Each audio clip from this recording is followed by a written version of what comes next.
Holy, hey yo, I think this is my first time going full cam in the stream, which is pretty awesome. But hell yeah, we're gonna be doing some interesting things. So this is gonna be the first time that I'm doing, actually I would say the only time I've ever done a just chatting sort of half of the stream. So I think that'd be pretty dope. But yeah, this is gonna be the first episode of the SYTH Sanctum podcast.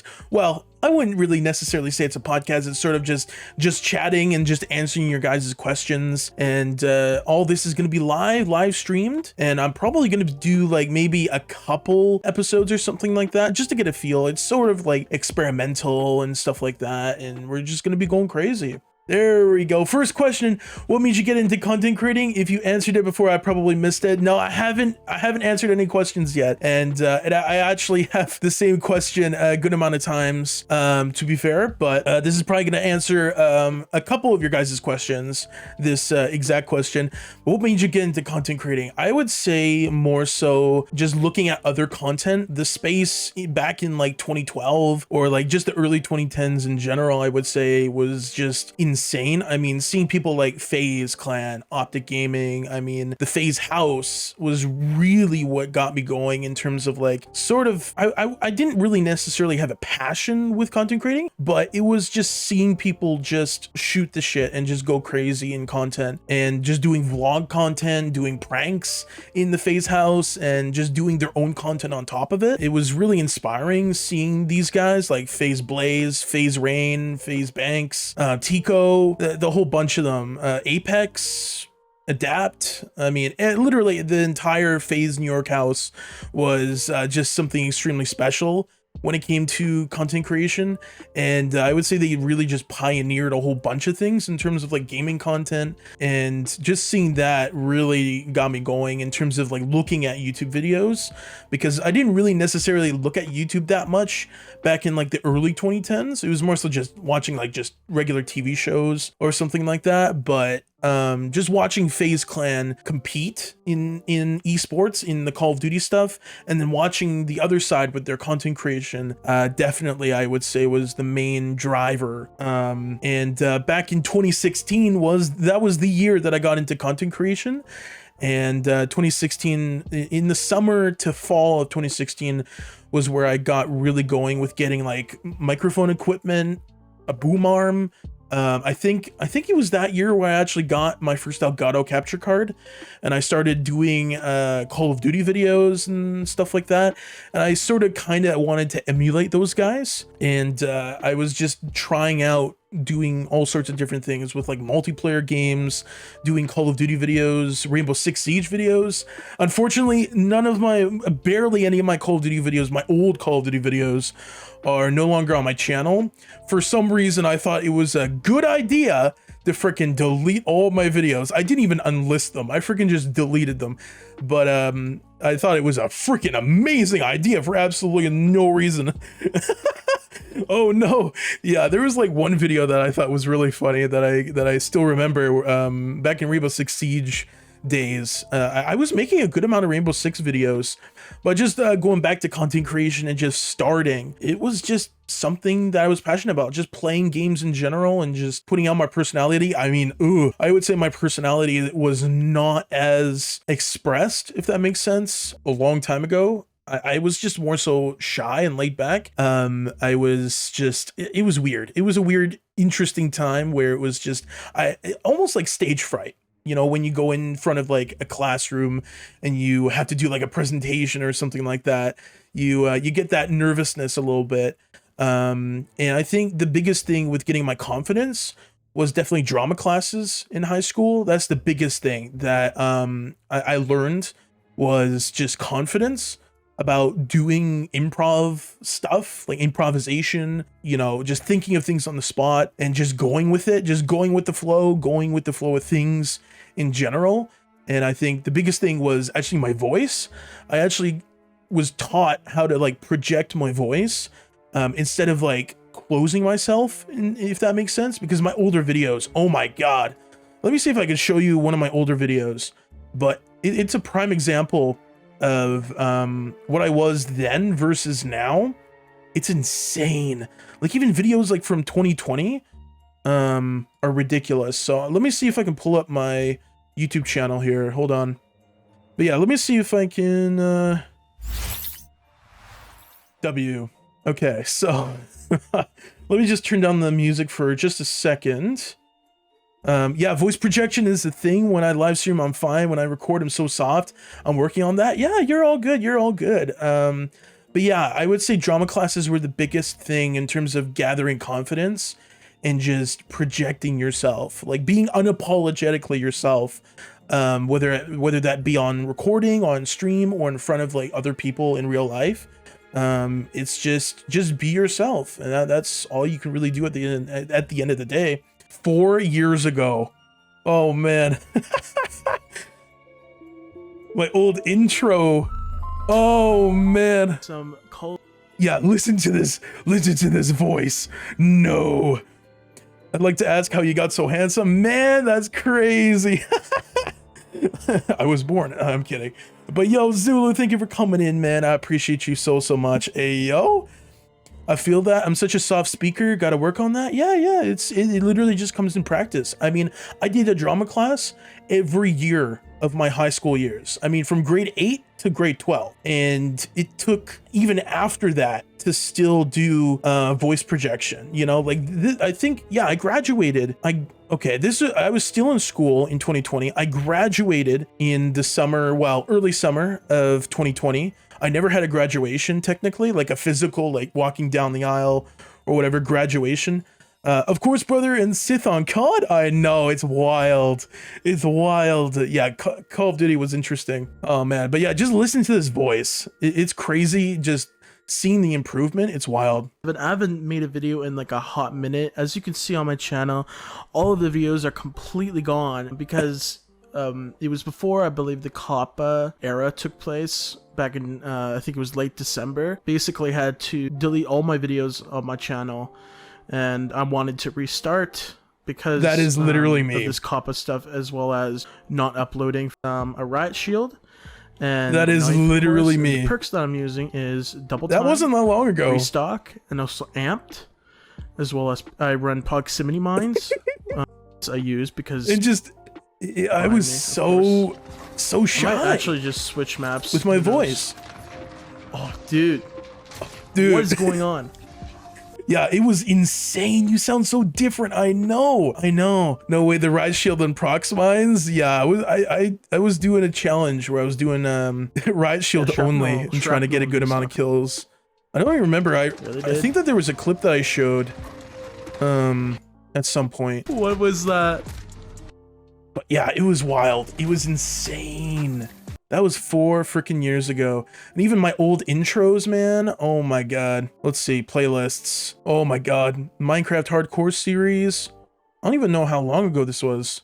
But my old intros, just I was so shy. I was speaking super fast. I felt like it was pretty much my brain being super nervous. And I kind of feel like I have to go through this intro as fast as possible. And if I get through it, then the rest of the video will be fine. But I was talking super fast. Like, it was insane. It was literally just the nervousness. Let's see here. First that I like. Alright, what is going on, guys? My name is SYTH, and it has been such a long time. I think it was like, what, February 1st that I last literally, I was just, what is going on, guys? The video.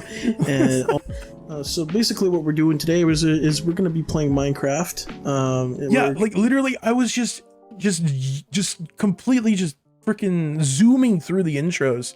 It's just insane. But yeah, that is literally what I sounded like freaking 4 years ago, man. It's wild. Oh man, my Minecraft series there was so weird. It was so funny. All right, here's my question. How on this earth do you put out so much content, edit everything so fast? I'm amazed by it.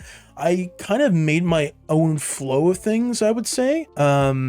It's more so, how do I put it?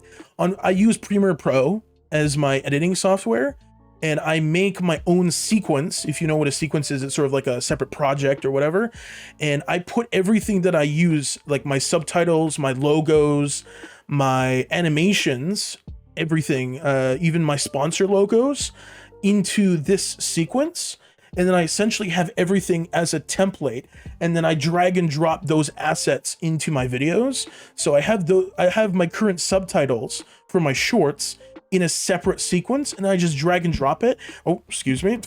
And I just drag and drop those subtitles templates from that sequence into my main video sequence, and then I just edit the text and change the color of it. So I essentially have my own workspace of everything that I've used, or I'm going to use. So like any meme videos, sound effects and stuff, I have it in a separate sequence, and it's a lot easier that way, where I just, you know, better than too slow though. Who made your overlay? Oh, my man Achieve Designs. Let me see here. Achieve Designs on Twitter. At Achieve Designs on Twitter. My dude is insane with it, for real. Fire, dude. Yeah, he's insane. He's like one of the ones that really puts out insane stuff. In terms of like, he does like a lot of cartoonish style things, and I would say, yeah, stream scenes. Like, look at this. Look at this, dude. Yeah, like, this is insane. And this is literally my starting soon screen in the middle. Starting soon. I mean, it's all cartoony style things. It's insane the stuff he does. So good. Hell yeah. I wonder if he can do an anime one. He has done anime before, I'm pretty sure. But anime style things, not necessarily like your own character or whatever. So good. So like presets. Yeah, exactly. Do you use the transcript thing to do subtitles? I do not. I literally do it all on my own. I essentially do a subtitle. So like the text graphic, what's it called? The text layer. And I essentially do a super massive text layer. I'm trying to figure out words, English. But I do a super massive text layer, and I drag it all the way until it's the length of the video. Then I chop it up into at least 2 to 3 word sections of the short or the video. And then I essentially drag and drop the animation that I want onto each and every single block of the text layer, and then I just change the words on the text layer to what the words I'm saying are on the screen, connected to the video. So I essentially just sync up the audio and the video and the subtitles and stuff. And I do about 2 to 3 words, probably 4 words is the maximum I do on the screen. And then I just change it to like 2 words, 3 words, 4 words, etc. I hope that makes sense. I'm trying so hard. But hell yeah. Okay, I'm following. Yeah, I just make a super long text layer, and I just chop up that same text layer and stuff like that, and I just edit it. Oh, the biggest thing I would say, I just learned this like a couple days ago. If you have like Canva, Photoshop, or anything like that, I basically made rectangles or squares, and I make them in the color codes of the most popular colors on shorts. So like when you see like a short with like subtitles, it would have like white words, and it would have like a yellow word that it's like a highlighted word. So I made like a green color square in Photoshop, and then I put it next to a red color, then I put it next to a yellow color square, and I essentially exported those colors, and I dragged them into Premiere Pro. And basically I used an eyedropper tool to highlight the text layer and highlight the word that I want highlighted on my short, and then I just drag and drop the color, so I don't have to keep searching for the color code, if that makes sense. Listen, I'm gonna need you to start teaching classes. Oh man. But yeah, let me see if I can show you. I hope it makes sense. All right, I used to do that too, and then found the transcript thing, but I wasn't sure what was faster. Yeah, I don't know. The transcript thing, I would say, is more so like an AI thing. And sometimes it doesn't really get proper words. Like, I don't know. In terms of the way that I speak, I don't really trust it. Don't know how much roughly you stream. What do you mean? Oh, the stream package? It cost me 500 for the entire thing, for all the scenes, all the alerts, everything. It's so good. Such a good price. Oh, gotcha. that box thing is a good idea. That would save me time 100%. Yeah, instead of searching for like the color code for the exact color or whatever, you just have it and you can hide the that layer, and you're good to go pretty much. Hell yeah. Sounds about right. Yeah, for sure. Yeah, with all my full screen alerts, my sub gifted alerts are it was a package deal for all $500. I think it was US dollar, 500 US dollar. But yeah, so good. When did you realize content creation and streaming is what you wanted to do in life? From Eagles. Oh boy. I would say, when did I realize? Ooh, probably 2016 was the year that I really went crazy with starting to actually do content creation and well, at least content creation. For streaming, that's a totally different area. I'll pay in rubles. That's crazy. But for streaming, I started streaming last year, literally last year, February. Oh, yeah, February, January, February of last year, I started streaming. It has literally been just over a year that I've been streaming and doing crazy things live. But I've been doing content creation since 2016. I don't even know how many years that is. I can't calculate. Hold on, calculator. 2024 minus 2016 is 8 years. I've been doing content creation for 8 years, and I've been killing the game ever since. Hell yeah, I appreciate that, man. But yeah, it's wild. And yeah, that was definitely when I realized that I was gonna do content creation. It was 2016, and just going crazy since then, for real. So good. I think that there's been multiple different timelines of myself reinventing my content. I would say more so multiplayer stuff was back in 2016. And then I made the complete switch to single player games, story games, and all that stuff back in 2021. I think the biggest driver of that was Call of Duty, because I was trying to keep up with the skill gap, and I was trying to keep up with just being good at Call of Duty. And I then started to try and do sort of like party games. I was trying to do like gun game and then prop hunt. And then I was just completely burnt out on Call of Duty, and the skill gap was just getting super huge. So then I just said, fuck it.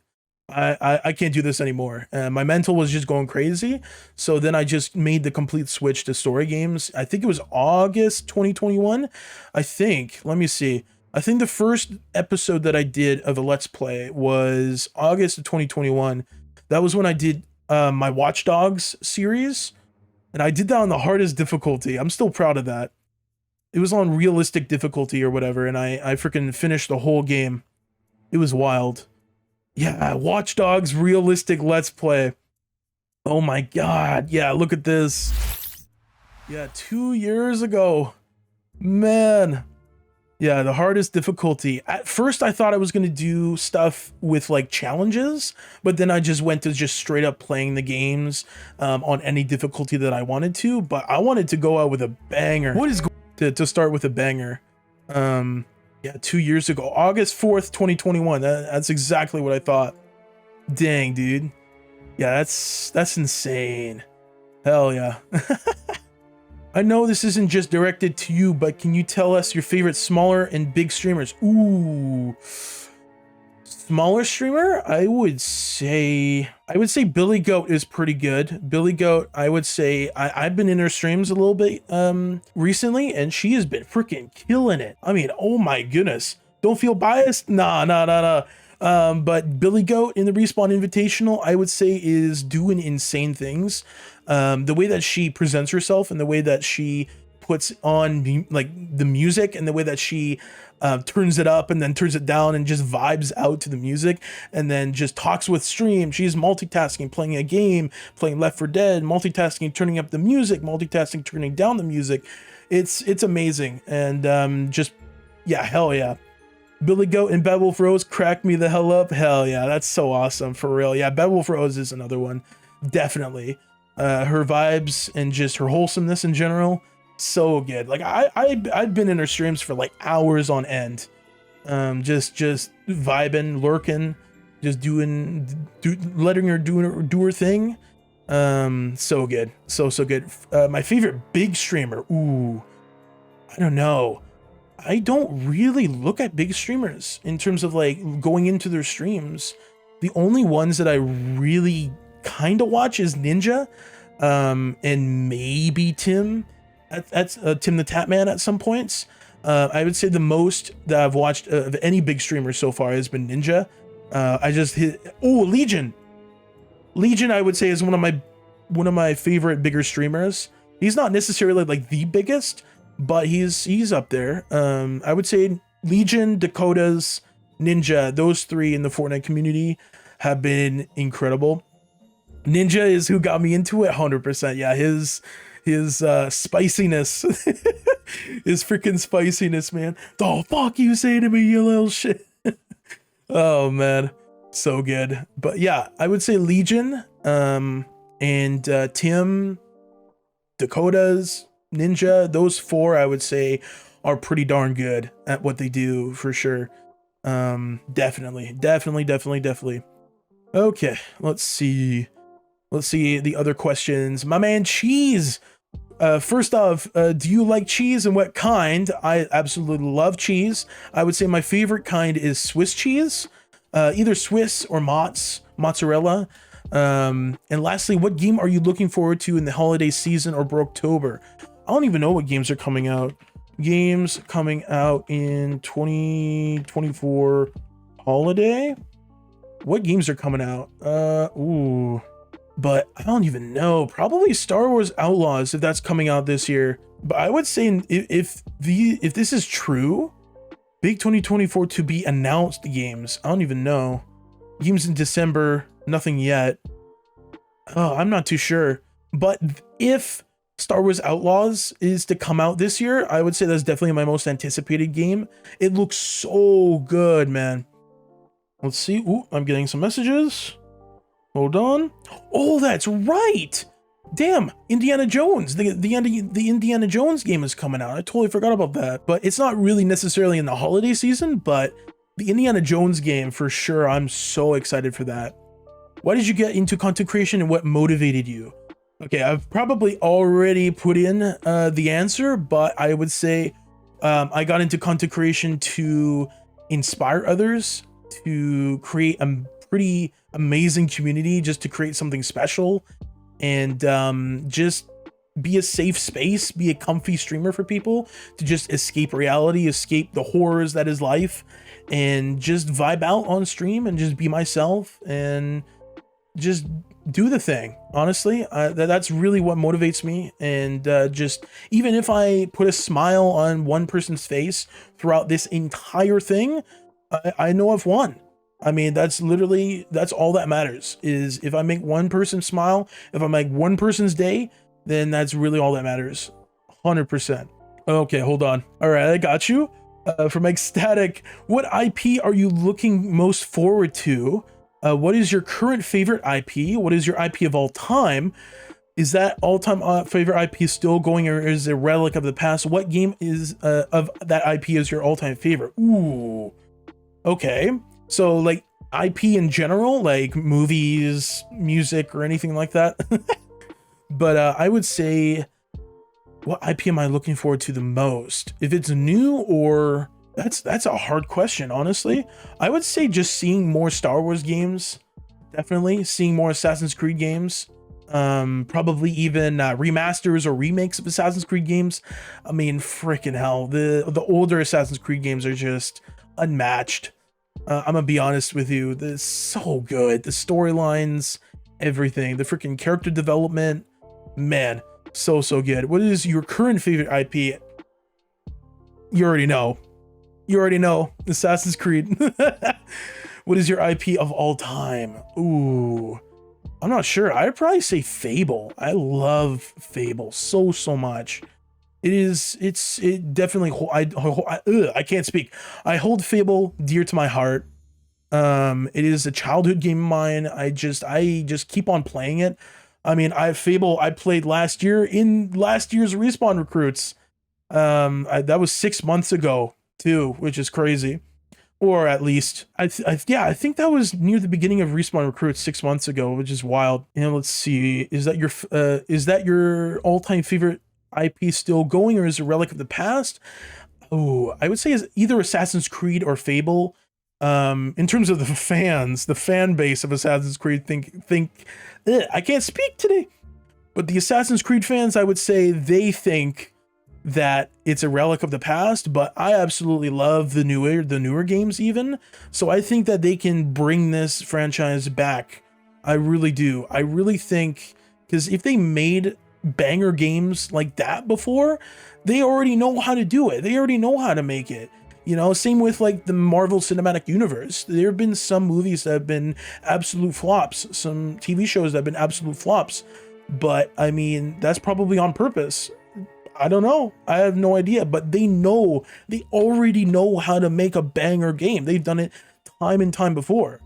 And same with Marvel. They know how to make a banger movie. They know how to make a banger TV show. It's just the time of when it's coming, and you know, it's going to be good. It's going to be amazing. And I cannot wait for the next Assassin's Creed. It's going to be so good. Okay. What game of that IP is your number one? Probably Assassin's Creed 2. I would say Assassin's Creed 2 or Assassin's Creed Black Flag. I would say those two games are definitely the biggest, I would say probably the fan favorites, but definitely my two bangers of the whole franchise. Assassin's Creed 2 and Black Flag for sure. If you go 1v1 against YoJohnB, what game, why, when, and who ref? I honestly don't know, because it really depends on the skill that you have in that game. And if John is super good and I'm completely terrible at the game, then that's an unfair advantage, you know. So I don't know what game it would be. It would probably be something that we have probably never played before. I'm not too sure. I have no idea. Would you say your chances, not you specifically, but just other content creators, would say only being solo players and not collaborators hurt themselves getting seen? I don't know, because there have been a lot of content creators that have had success and have current success being a solo creator. I would say people like T Martin, Hollow, or also known as Hollow Point, the Rad Brad. I mean, freaking the Rad Brad. My dude has been solo for like freaking 13 years or something like that, and the guy has like 11 million subscribers on YouTube. I mean, you can definitely get success just being solo, but it definitely helps. It definitely gives you a little bit of like a motivation, content boost when you collaborate with others, but it is not the be all end all of content. But it definitely helps. It definitely helps, especially if you're a smaller creator. I would definitely say it's more so of a smaller creator thing. And I say smaller creator because I mean that also sort of like diminishes like your successes and your victories.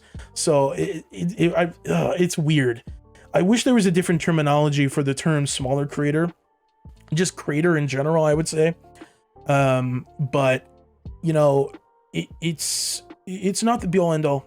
Collaborations for sure. Dude, I love Hollow. Yeah, Hollow definitely is one of the guys that for sure, I wouldn't say, well, yeah, I would say he pioneered Let's Plays. Him, Radbrad, T Martin, the whole bunch. There's this one guy that I am looking at that is doing insane Let's Play content. Let me see if I can show you. His name is Maddie, but he is doing some crazy videos. Like, look at this guy, dude. This guy's content is incredible. I definitely want to be him when I grow up for sure. But Let's Play content is definitely back in business, I would say. I mean, my goodness, it's getting some insane views again, or at least starting to get insane views again. I mean, my goodness, this guy's most popular video, 207,000 views. That's a Let's Play video, an hour-long Let's Play video.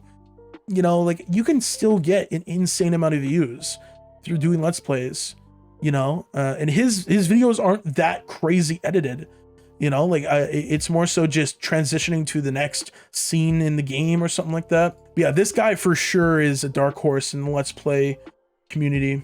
Definitely. I do see a lot of people gravitating more to Let's Plays again. Yes, I freaking love it. I freaking love it. I just, it gets me so giddy when I always see people announcing that they're doing Let's Play content. or doing like a whole Let's Play channel. I'm gonna be honest, it's getting good. How many 28 plus kill Fortnite games do you think you'll get this month? I don't know. It's hard to get that many kills. It truly is. It has to do with movement and just catching people off guard, just going crazy with your squad. It's wild. It's insane.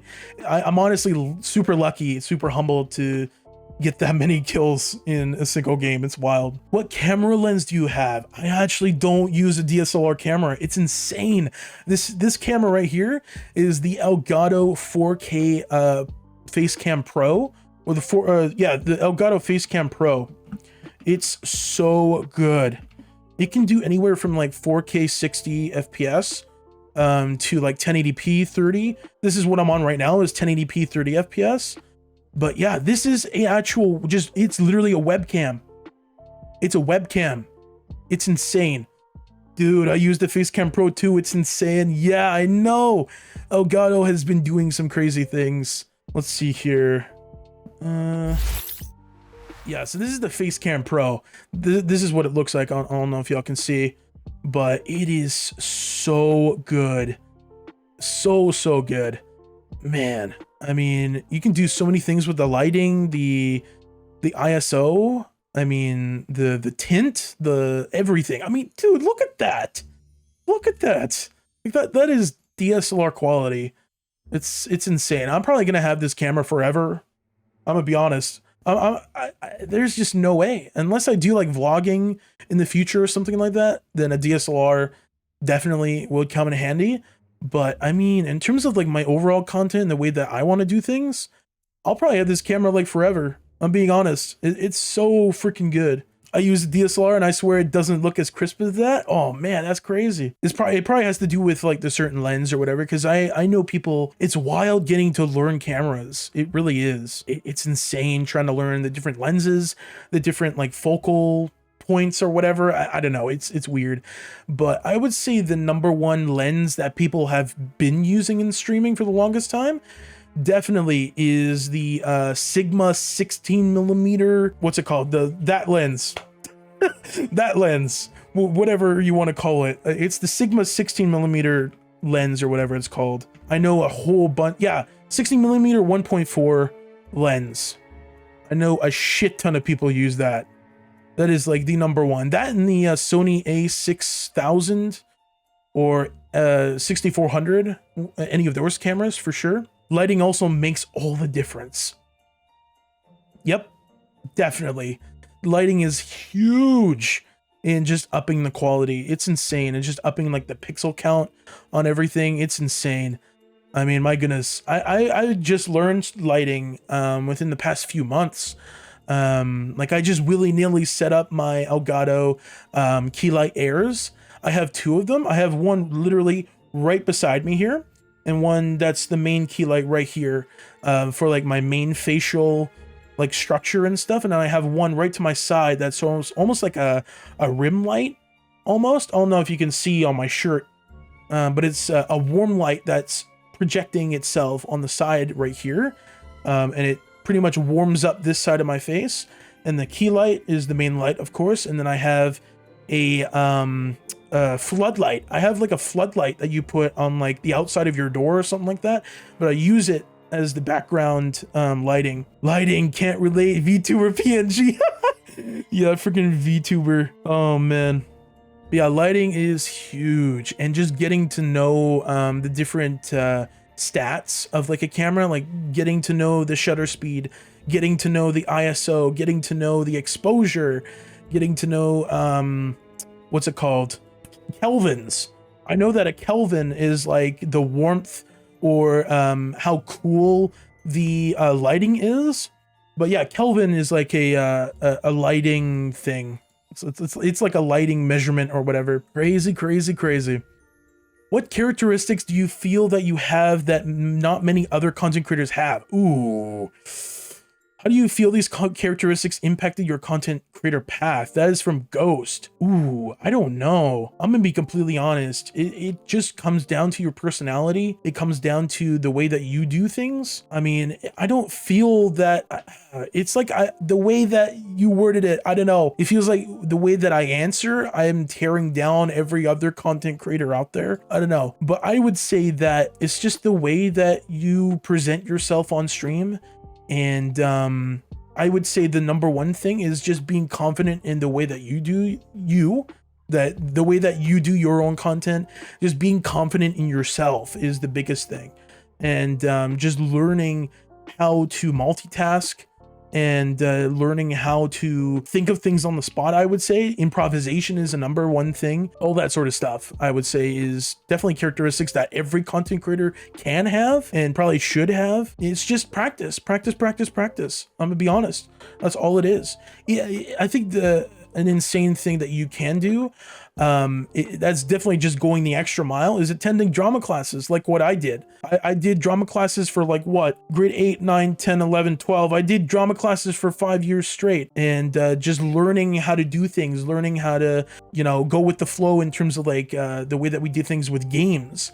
Like I know that we did almost like, I don't know if you know Whose Line Is It Anyway? They have different theater or drama games where you use like props, and you just think of things on the spot. If it's like a lawn chair or something, like, you know, just random ass freaking props around the school, like a microphone that doesn't work anymore, or, you know, just learning how to do things and create things from nothing, and or create things from your mind. That's all it is. It's up here. It's all up here, you guys. That literally is the be all end all of everything. It's up here for real. When you're making a new thumbnail, what's the first thing you do when approaching the project? Ooh, it comes down to the video unto itself, and the sort of vibe that they want to do for the thumbnail. It also comes down to what they provide you for the thumbnail, and that's client work. I'm talking about client work. I'll go to solo, like doing your own thumbnails.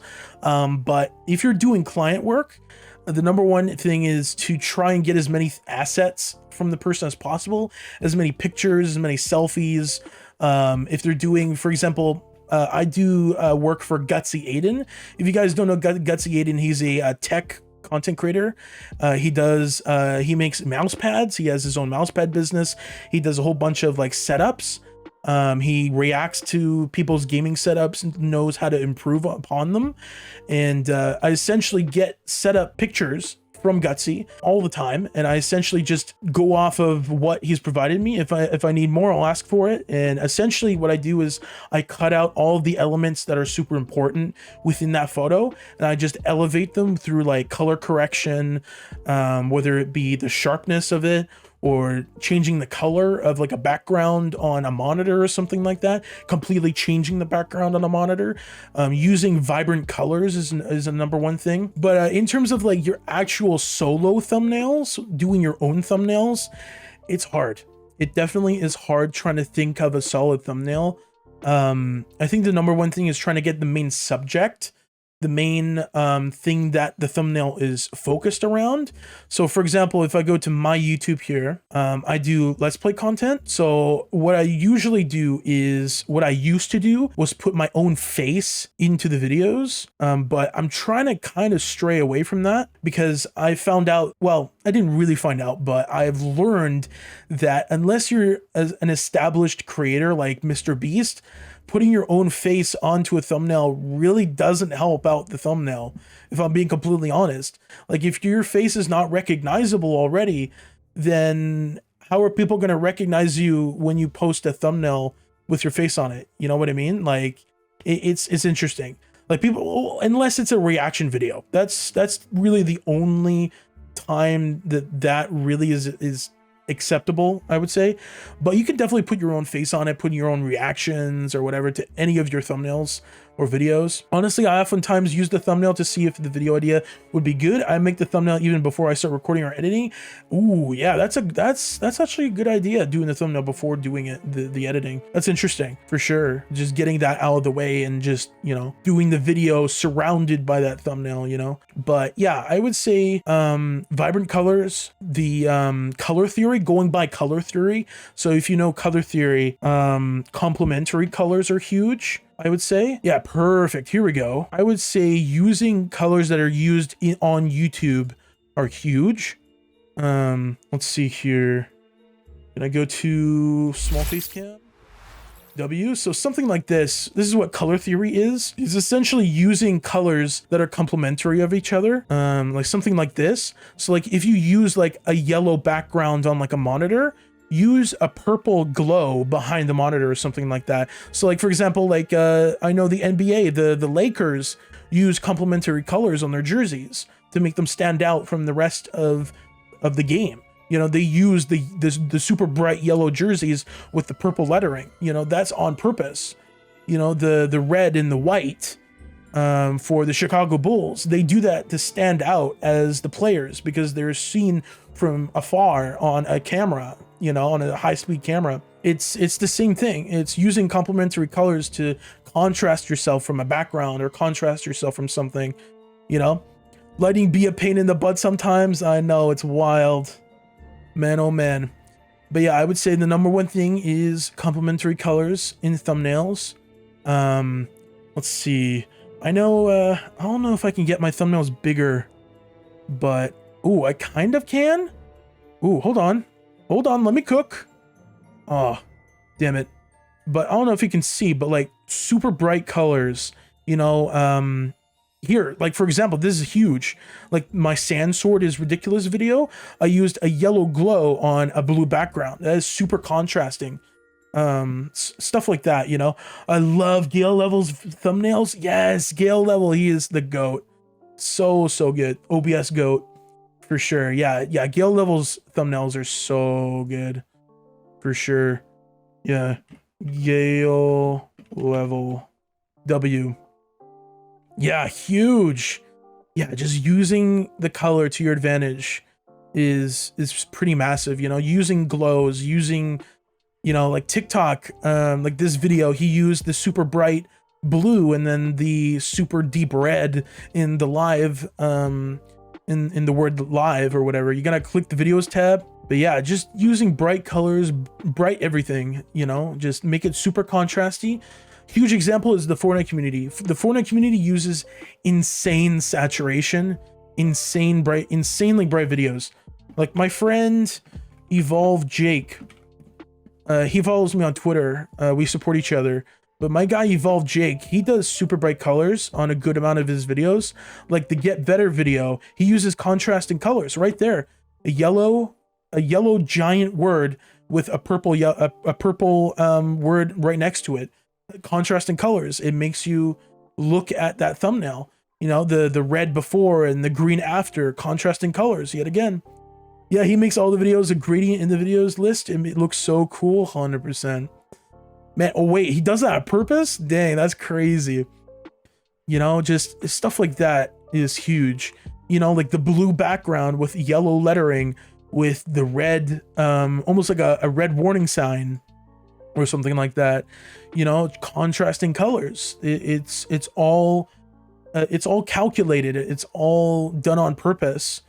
You know, so good, so good.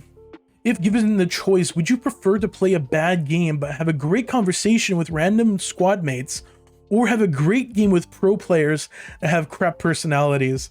I think that's honestly a super easy question to answer. I would definitely play a really bad game but have an amazing, like pretty much a philosophical like conversation with really awesome teammates. I'm gonna be honest with you. You know, like it's all in the personality. You know, the huge example, Valorant. You know, like Valorant, the CSGO, CS2 community, you know, in terms of game chat, you know, like I would not last long in those games. I'm gonna be honest, you know, it's just it gets to a point where you just have enough, and you would rather play a terrible fucking game and have an amazing conversation with your mates, with even if it's your random squad mates. You know, if they like you for who you are, and they just met you, you know, and you're just shooting the shit, talking about life, you know, that's more priceless than sacrificing your mental health at being good at a game. You know what I mean? So good. Next question from my guy Schmoog, TNL Schmoogly. Okay, how did you get to the point of becoming creative director at Limitless, and what do you instill in your creators, and how do you do meetings and go over their content? Okay, I'm gonna just put this out of the way. I don't do the content creation side of things for Limitless. I'm more, in terms of my role, I only do the graphic design side of things for Limitless. So just getting that out of the way, I don't do the meetings with content creators. I don't go over people's content in Limitless. But if they want to, they can definitely come to me, and I can answer their questions or do whatever. I'm more so just, I'm a main content creator for Limitless, but I'm a creative director in terms of the graphic design side of things. So like their graphics, their logos, their advertisements, all that stuff. I'm the director of that side of things. So that we also have a content director. The content director for Limitless is Peacock OTG, and Peacock is incredible. He's been posting YouTube shorts on the Limitless channel and all that stuff. He's been doing incredible things. So definitely I got to put all that credit to him and what he wants to do with Limitless. Yeah, I just wanted to get that out of the way. But how did I get to the point of becoming creative director? That's the biggest thing. And that actually started when I started out doing graphic design and content creation in 2016. I would say just making the leap of learning content creation and graphic design in 2016 was the biggest thing I could have ever done in my life. In the summer, I would say spring and summer and fall of that year, I was just going ham on learning graphic design, learning how to do content creation. I was looking up YouTube videos all the time, every day, every week, every hour, pretty much, just learning how to do things in Photoshop. And then I started to make my social media accounts. I first started on Twitter, then I did YouTube videos and all that stuff, and then eventually I got Instagram and all that stuff. But I first started out on Twitter, and I got into small time teams. I remember my very first team, Team Nova. That was wild. And I think pretty much all my old teams have dissolved at this point. It's been nothing but BS. I'm not going to get into it, but it's just the biggest thing is networking. That's the most important thing of going up the ranks, knowing people and just earning yourself these opportunities, because I was doing free work when I first started. I was almost like, for example, like students first learning how to do barbering or whatever. I don't know how to call it, hairstyling or whatever. I know one of my friends in real life, they would go to the university, a UBC or whatever, just to get dentistry done or to get their hair done, because the students would do that for free. They would do that for free because they would be learning, and then they would be, you know, growing from that experience, from that job, you know, and I was doing a lot of free work for the longest time. And then I started to actually charge for my services. When I felt that the time was right, I started to actually get money from it. Then I was just going through the ranks, getting to know people in the community, and they would just help me out. They would support me. They would vouch for me. They would vouch for my work. And then there would be people that would be DMing me because that person vouched for you, or because that person recommended you that they work for me or they work with me, etc. You know, it's a huge freaking web of things that can go right for you. And it just so happened to be that I went with the right people And that happened to be with Pride back in 2020. Team Pride, GGPryde, absolutely incredible team. They actually just restarted, which I'm super happy about. I'm so happy that Pride is back in action, going crazy. Those guys are just going crazy. Yeah, knowing people in Pride was huge. Knowing people like Big Sin, people like Five's Corner, I mean, the whole bunch of them, Yo John B, everyone that's in Limitless have been absolutely incredible. And a good amount of the people in the management side of things have been ex-Pride members, you know, and it's been an absolutely incredible experience. And they just so happened to like me for who I am, like me for my personality, and they gave me these opportunities and to earn my way up the ranks, to earn my way to the status of creative director for Limitless. And it's just practice, just doing your thing, and people will always be watching. And this is happening right now with the Respawn Recruits Invitational. People will always be watching. You know, it's just the way that you do things, you know, the way that you present yourself, the way that you carry yourself, and the way that you make genuine connections in the community. It can really help you out. You know, if you have a really shit personality, it will immediately stop any opportunity. You know, it really boils down to everything that you do in the community and the way that you tiptoe through everything and earn your way through everything. You know, that's the biggest thing. Man, I was cooking there. God damn, I was cooking there. So from my guy, NorCal Rising Feeds. Ooh, my boy. What was the reason you started creating content in the first place? So I've already answered this, but I'm going to answer it again. The number one reason was definitely making people's days, inspiring people, creating a safe, positive, supporting community, and just having a passion for gaming overall. You know, just doing my own thing and having people to talk to with whether it's with streaming or whether it's through my videos. You know, if I make someone smile, even if it's just one person and they freaking smile and I made that person's day, that is all that matters to me. And that is more priceless than getting a gifted sub. That is more priceless than getting a donation. That is more priceless than getting bits. That is more priceless than getting any sort of monetary gain from streaming and from content creation, period.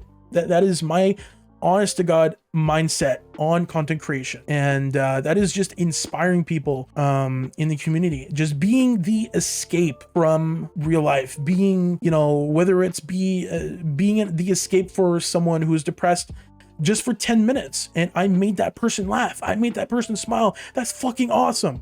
That's amazing, dude.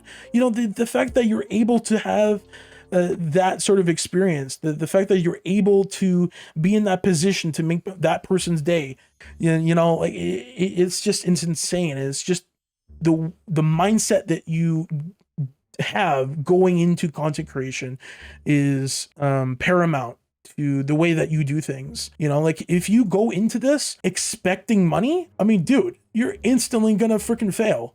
You know, like it's insane. My payment is literally just having someone laugh. That's all it is. I'm being honest with you. My payment is having someone laugh in this chat right now. That is the number one reason for creating content in the first place, is the mindset that I had going into it and that I still have to this day, for sure. So I think we have at least one more question left in the SYTH Sanctum solo podcast. So for my man, the Masked Acorn, a fellow Respawn recruit in the Invitational, any tips for those trying to self-teach editing and design? I would say the number one thing is YouTube. That is the biggest source of educational videos that you can get. I mean, my God, that is how I got into this, was learning how to do things through YouTube. I would search up people like Sesso. I would search up people like Timpers. I don't know if y'all know Timpers, but he's the guy who made the Chimpers NFT. I know that he used to make YouTube tutorials, and he would make educational videos. But people like Sesso, that is my number one guy that I would watch like all the time. There is just so many Photoshop tutorials on YouTube. So many just Adobe Creative Suite tutorials on YouTube.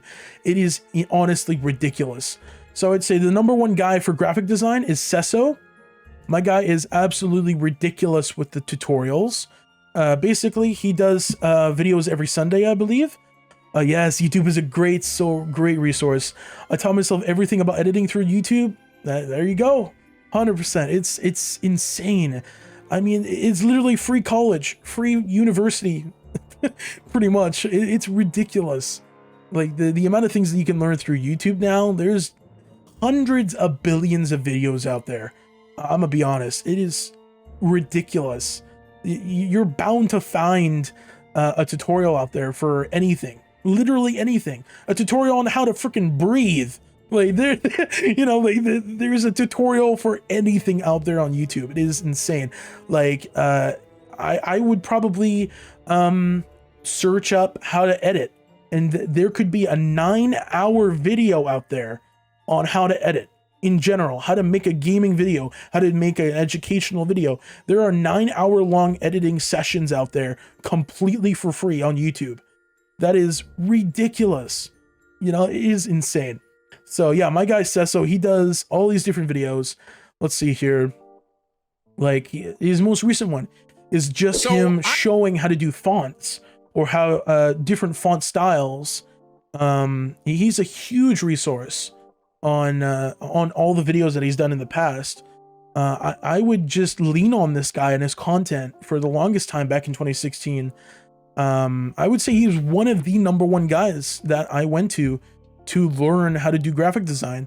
Like he would also review people's portfolios. He would review people's projects and know how to improve upon them, all that stuff. Yo, DJ Sets, Raka, thank you so much for the follow. I appreciate you. We're going through a podcast. So if you have a question about anything about content creation, streaming, graphic design, all that stuff, definitely put it into the comments below. And I'll probably, hopefully, try and answer as best I can.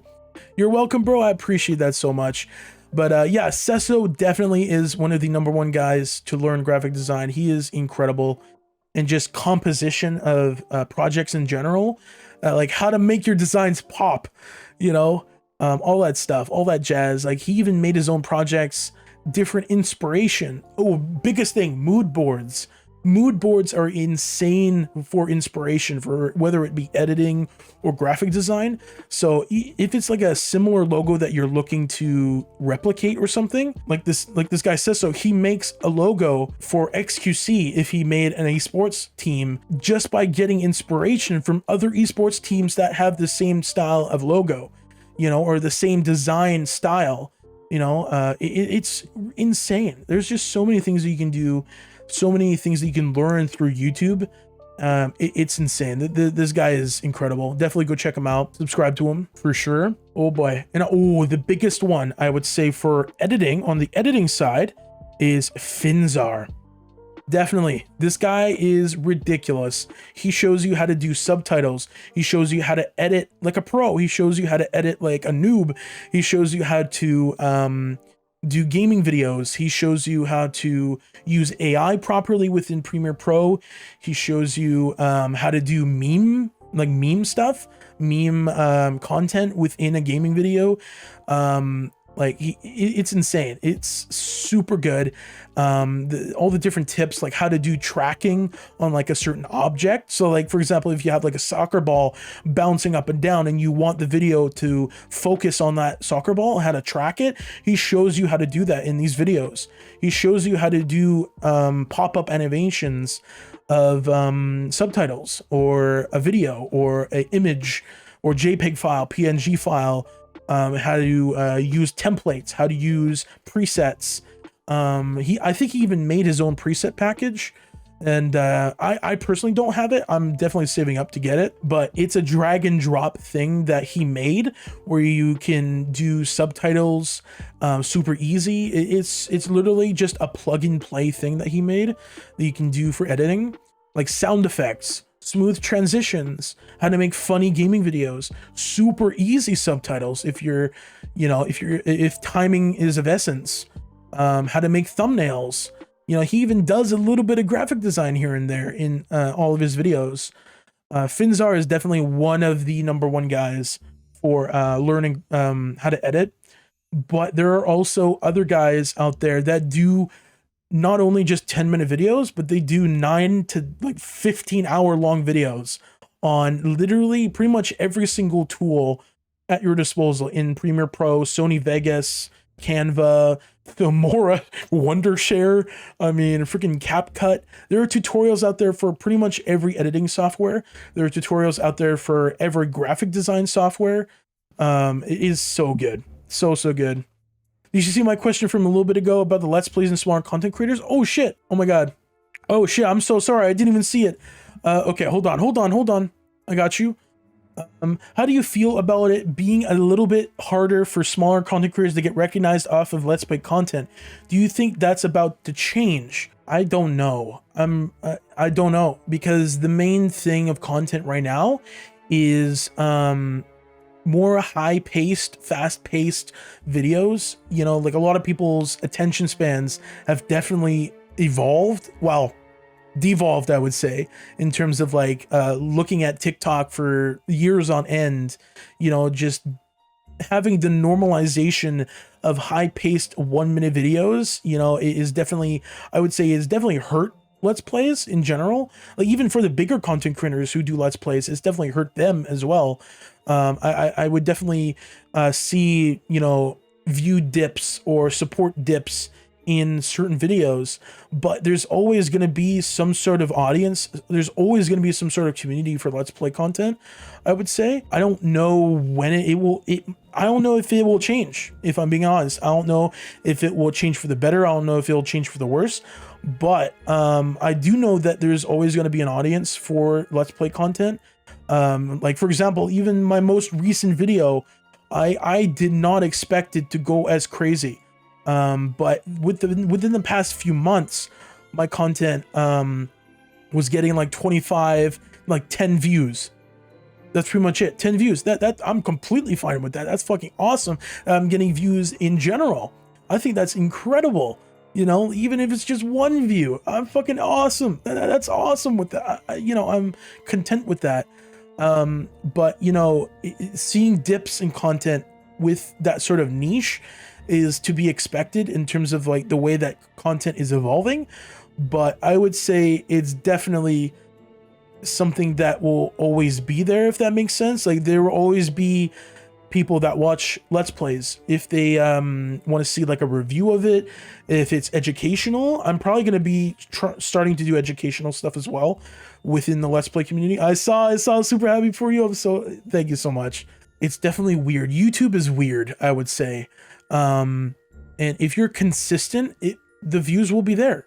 That's all it boils down to, is being consistent and just doing your thing, and I would say the biggest thing is the mental. I've actually am guilty of this, and that's imposter syndrome, self-doubt. 6 months ago, my videos were going absolutely crazy within the Let's Play community, and then back in fall of last year, it completely just dipped down to the depths of earth. But I was still posting. I was still doing content through that content rut. I was still doing content through the mental health. I was pushing through that mud. I was pushing through that heavy water. You know what I mean? As long as you still are posting, as long as you're constantly doing what you want to do, and even if you have that imposter syndrome, as long as you're doing your thing, at the end of the day, there will be someone that notices you. There will be an audience that will notice you at some point. And that just so happened to be that one video. I would say that's definitely my main answer for that question. There is a dip in terms of the views or support, but eventually there will be sort of I don't know. I don't know. I'm not trying to be like a seer of content because I don't know.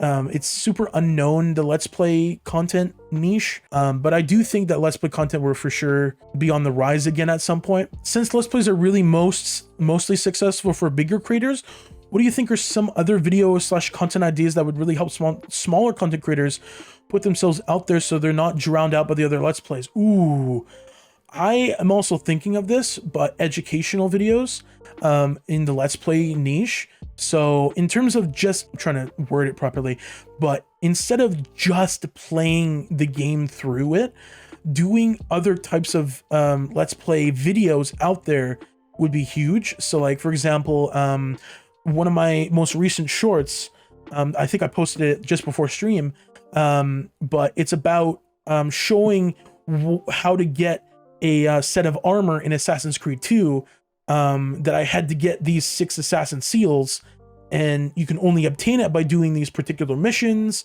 and this is what the armor looks like in the assassin tomb. You know, that's educational. And then there can be a totally separate short of a funny moment within a Let's Play video that you've done, and then there would be another educational video of the same game or of the same mission that you did in the same funny moment or whatever. Just repurposing that Let's Play content into something that is more valuable, I think is huge. I'm definitely thinking of getting more into that.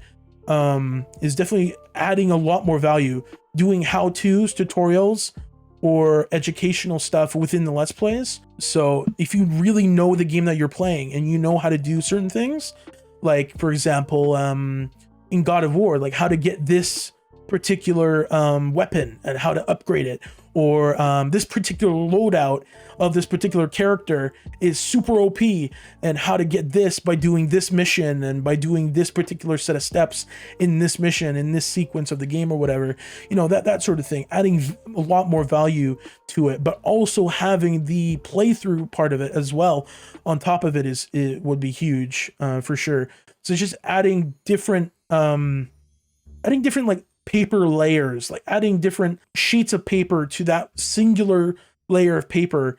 You know, it's still the same paper sheet or whatever, but just adding, you know, paper to it would definitely add a lot more value and add more viewers and add, you know, I hope that all that made sense. But yeah, just adding more value to it. I know that there was one content creator out there, I think it was one that what's his name, This is the Ray. I think This is the Ray mentioned this guy. He's like one of his friends, but he did Cyberpunk 2077 educational videos. But he also did Let's Play streams and like Let's Play content, but he went super in deep into the educational side of things for Let's Plays. And he skyrocketed, absolutely skyrocketed with, like, for example, he would show you how to get a gun, like this super amazing gun off the ground, and you have to be in this particular spot on the map. He would show you on the map where the gun was and exactly where to go and to pick up the gun, and it would have all these like traits and skills or whatever that you would gain from picking up that gun, that secret gun or whatever, you know, something like that. Oh yeah, I've definitely been thinking about all that for sure. So kind of like how to get this suit in Spider-Man 2, exactly, you know, how to earn this, or how to do all these missions to get this weapon, or, you know, all that stuff. Teaching how to get these particular set of skills or augmentations on like a weapon that'll be super OP for your character or whatever. Like this particular set of skills is somehow broken in the game or whatever, you know, that sort of thing, in like Elden Ring or whatever. Just repurposing that content is huge. But yeah, for example, showing the hand pistol in Assassin's Creed 2. I know in Assassin's Creed 2 you have like a hidden pistol, and you can shoot people from super far away. And I never really thought of using the hand pistol throughout the whole game until this one particular mission. And then I made a video on how underrated the hand pistol is or whatever, and how to use it more often, or, you know, that sort of thing. So good. But I appreciate all the people coming into the stream with all the support and just going crazy. We're just talking about content creation, graphic design, editing in general, and just all that stuff. I really do appreciate everyone for showing up and asking all your questions in episode 1. It really means the world. Episode 1 of the SYTH Sanctum podcast. You'll love to see it. Hell yeah, dude. Okay. I'll be right back. I appreciate y'all.